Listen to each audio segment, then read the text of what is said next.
Warner back lot is eerily quiet in the run-up to the Christmas holiday. The gigantic urban facades the studio calls New York Park, Brownstone Street, and Midwest Residential Street are empty of actors, crews, and even signage. Thousands of films and TV shows have dramatized their car chases, bank robberies, and meet-cute romances right here. But tonight, nothing moves on the lot, save an occasional Warner-logoed golf cart carrying security staff and maintenance personnel on their ritual of nightly rounds. But almost in the shadow of the famed Warner Brothers studio water tower, there's one small oasis of motion and light where a few hundred actors, producers, and writers are gathered for an old-fashioned red carpet gala. And they aren't just laughing and posing here, they're singing. Deck the hall with boughs of holly, fa la la la la la la la. 'Tis the season to be jolly, fa la la la la la la. Don we now our gay apparel, la la la la la la la la. Troll the ancient Yuletide carol, la la la la la la la la. That's Missy and Meredith Pyle, singing sisters who are also fine comedians and part of a burgeoning stock company at ESX, a production company that's at the forefront of the Christmas rom-com boom. If you read the industry trade papers, you'd think that horror and comic book action are the only things that sell these days. But subscribers to HBO Max and Netflix know better. They're watching titles like A Hollywood Christmas, A Christmas Mystery, and the backstage musical Holiday Harmony, 3 new ESX productions that are dominating the HBO Max most watched charts. Allie. Yes. Do you believe in Santa? I do. Tonight I do. Tonight, ESX is celebrating their new Netflix comedy, I Believe in Santa, starring real-life husband and wife duo Christina Moore and John Ducey. It's wonderful to be in a movie with my wife. We had a great time working together. She is so sweet on set. I am difficult on set, so she takes all of my rough edges and makes them smoother. ESX president AFSHAR likes to say he runs his company like a family as well as a business. And I Believe in Santa is a perfect example. Christina Moore isn't just on screen opposite her husband. She also produced the movie. And Ducey isn't just starring as a middle-aged man who still believes in Santa Claus. He's also the screenwriter. We wanted to find out how it is that Christmas rom-coms took over the world and the secret of the ESX formula for success. DigiGods caught up with Allie and Christina at the ESX offices on the Warner lot. Allie and Christina were so articulate, we decided to run their interviews in 2 separate parts. Allie AFSHAR. Allie, tell me what you were before you were a producer and how you became a producer. So I used to do a little bit of acting and a little bit of racing cars. So that's kind of how I put myself through college, and the racing became professional. So I stopped the acting for about 7 years, raced for Subaru of America, touring all over the country, about 60 events a year, doing shows and races. And then I just missed the acting. So I came back. One of my first auditions back was for actually a Warner Brothers show, coincidentally, called He's Just Not That Into You. It was really fun, and I booked that, and I got to be on a movie, and I had met a friend that was unbeknownst to me at the time, that he was a film financier. And he was involved in one of our Aston Martin race car projects. And he said, "Hey, I didn't know you were an actor. If you ever want to make a movie, let me know." And I was like, "You're a banker. I don't need a home loan or something." I didn't know anything about it. He's like, "No, dummy, I'm a film financier." I was like, "Wow." So that was my life before. After that meeting, 3 months later, we made our first movie with Alex Renaravillo, our same director that directed I Believe in Santa. And also Christina, we had her play a small role in that movie as well. It was called Born to Race. So that was 22 movies ago. Owning the race team and being able to put pieces together from all over the world, it taught me how to produce without going to producing school. Why Christmas movies? There's a gentleman here at Warner Brothers by the name of David Decker and David Graeber. They're part of the, he's actually now the president of content sales and licensing. So a few years back, he was always telling us, he was like, "You know what, you guys should do a Christmas movie. You should do a Christmas movie." And we were always in action and movies like American Wrestler and motorsports and actions and feel-good drama, all that good stuff. But in 2020, when the pandemic hit, I said, "You know what? why don't we build a soundstage? Because we have a studio up in Northern California. It was a ranch we've turned into a studio, my childhood ranch that I bought back after 30 years. So it's where I grew up, and it's 20 acres. And we said, you know what? It's COVID. Everybody's scared. Why don't we build a soundstage here? We kind of built a big barn. And then I said, why don't we hire Josh and Lauren Swickard, which were a couple that met on our other movie, Roped, that's on Netflix. They met on set. Their first kiss was on camera. They fell in love in real life. They got married afterwards, and now they're on their second child. But I was like, wait a minute. These two aren't going to be afraid of being together, because this was the height of the paranoia of COVID. It was very scary. This was like May of 2020. So I said, and I'll play the butler, and we'll do this little movie called A California Christmas. And we made it.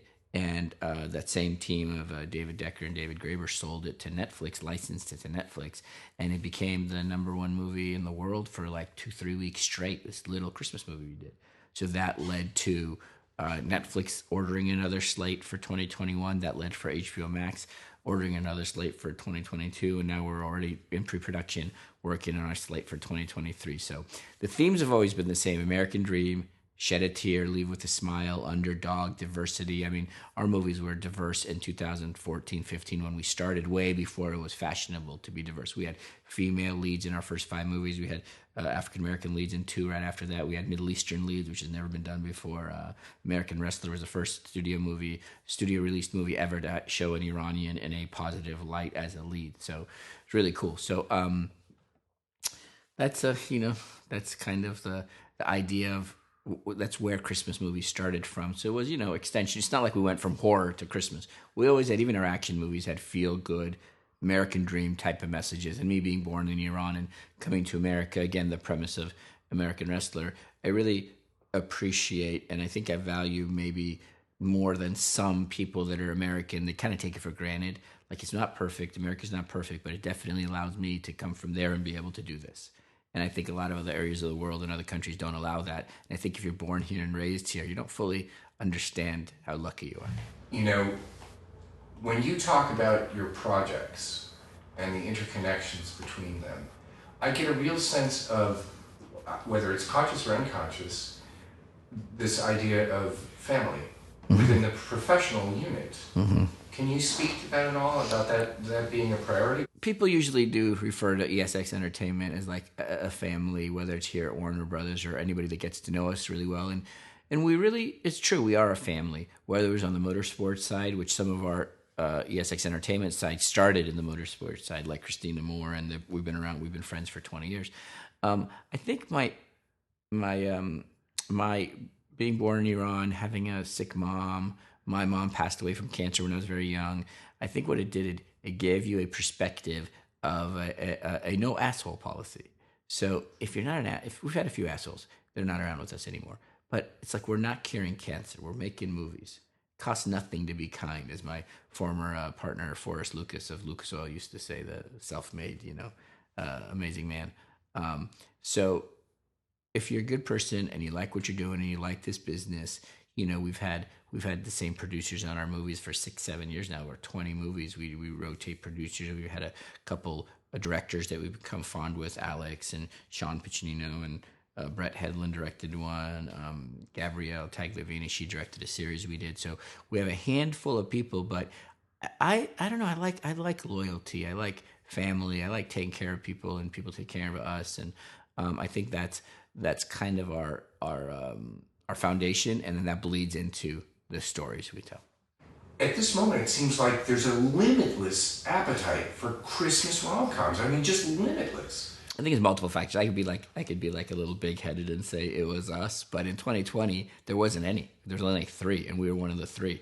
And that one, I think, with A California Christmas, the big #1 on Netflix, I think because everybody was really fearful to shoot that year, there wasn't a lot of originals. Even like the smaller, more cheesy, the Hallmark Lifetime-y Christmas movies, there wasn't that many that year. But California Christmas, got really big. It got 600 million hours of watching, and you had Ryan Seacrest talking about it, and you had big stars tweeting and chatting about it. I think that might have opened up the eyes of a few network executives and people that are in charge to be like, wait a minute, this is a big thing, and it's not just limited to the predictable cheesy ones that you saw. So I think people, the bigger studios ramped up their big ones. That's why you see these big, the legacy spin-offs, like even Warner Brothers HBO Max's Christmas Story Christmas, big movie based on one of the biggest Christmas movies ever, A Christmas Story. And then you have a lot of other people, I think, like the Netflix, not the Netflix, sorry. I think the smaller ones like the Hallmarks and the Lifetimes, I think they came out with like 40. Yeah, I think like Hallmark has like 40 Christmas movies. Now, mind you, ours are much more elevated than those. Ours are a broader as well. We appeal to where our audience is definitely it's part of the flyover state, but we like to also connect the coasts. So we have a little bit of realism, a little bit more, some sexuality, some language, some, like in California Christmas, the mother dies of cancer in the movie. Like that never happens in the cheesy ones. The worst case in those is the brownies get burned or the cupcakes get burned, overbaked.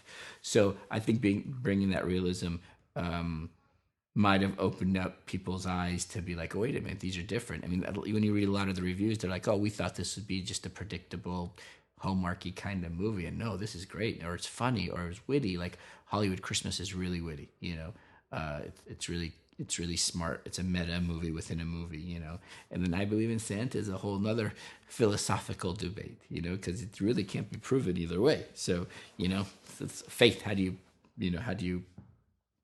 factualize faith? In a general sense, rather than talking specifically about your projects, why do you think the audience is responding so strongly to this type of material? I think it's great to have all the tension in the shows and movies out there that are very edgy and dark and talk about wicked subjects, which are cool, but also I think people need an escape. Life is tough right now. Life is hard. So when you get that hour and a half, you get to sit with your family, hang out, smile, see a cute couple, whether it's you have your fantasies of you being in one of their positions or just getting out of your own world and sharing an experience and an emotional attachment with something that's going to make you laugh, maybe make you cry, but you leave with a smile, make you feel good. I think there's no shortage of wanting to make people feel good. I think people need it right now, a positive escape.